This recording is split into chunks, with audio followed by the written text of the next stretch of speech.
Очередная жертва политических репрессий со стороны нашего правительства. Досмотрите это видео до конца, и вы узнаете, семья еще какого человека пострадала. Подписывайтесь на наши обновления и точно будете в курсе всего самого актуального. Сотрудники УБОП МВД Таджикистана утром 27 июня задержали мать и брата журналистки Аноры Саркоровой, которая активно освещает в соцсетях события в ГБАО. Об этом в переписке сообщила сама Анора Саркорова. По ее словам, после допроса мать и брата отпустили домой. Анора Саркорова 27 июня сообщила, что сотрудников Управления борьбы с организованной преступностью МВД Таджикистана в ходе допроса интересовала в основном ее деятельность как независимой журналистки. И Анора Саркорова уверена, власти таким образом оказывают на нее давление, чтобы она больше не писала о нарушениях закона и попрании прав человека в Таджикистане. Это правосудие по-таджикски. В Таджикистане отец отвечает за сына, мать за дочь, брат за сестру, пишет журналистка. Реакция МВД Таджикистана на высказывание журналистки не последовала. Анора Саркорова, живущая в одной из европейских стран, на своей страничке в Фейсбуке отмечает, что несколько дней назад сотрудники ГКНБ Таджикистана допрашивали ее родственников, в том числе дядю и тетю на Памире. Они спрашивали о местонахождении журналистки и ее матери. Власти используют самый действенный способ – пытки и шантаж жизнью родных и близких. Так добываются признательные показания, считает Анора Саркорова. Как вы относитесь к такому правосудию у нас в стране? Свои ответы напишите нам, пожалуйста, в комментарии. Анора Саркорова, уроженка Горно-Бадахшанской автономной области, последнее время активно освещала майские события в Хароге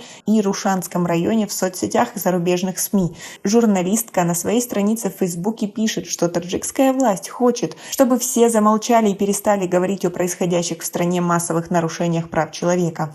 Анора Саркорова до 2018 года работала корреспондентом русской службы BBC в Таджикистане. По ее словам, властям не понравилось независимое освещение событий в ГБАО, поэтому в дальнейшем в аккредитации ей было отказано. Журналистка утверждает, что ранее сотрудники ГКНБ Таджикистана предложили ей сотрудничество, но получили отказ. Анора Саркорова не исключает, что власти Таджикистана возбудили против нее уголовное дело по статье о разжигании национальной, расовой, межэтнической и религиозной ненависти. Об этом ранее сообщали в частности некоторые проправительственные пользователи соцсетей. Официального сообщения о возбуждении против журналистки Аноры Саркоровой уголовного дела нет. Анора Саркорова сообщила, что сотрудники госбезопасности после подавления протестов в Хароге и Рушане допрашивали многих родных и близких гражданских активистов ГБАО. Ситуация ГБАО осложнилась в мае этого года. В ходе подавления протестов жителей Харога и Рушанского района были убиты и ранены десятки человек, десятки других задержаны.